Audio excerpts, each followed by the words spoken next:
Hello guys, in today's video I'm gonna show you how to fix Battlefield 2042 lag. It's easy. If you want to fix it, click here and then type background apps,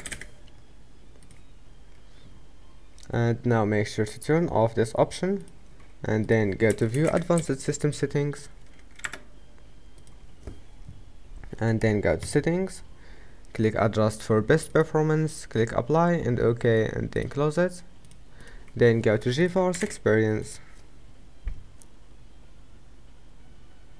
and after that, once you're here, all you have to do just go to drivers, check for updates and install the latest update, then go to settings, scroll down and enable image scaling, and after that your problem must be fixed. But if that doesn't fix it, restart your computer and then right click on your desktop, NVIDIA control panel.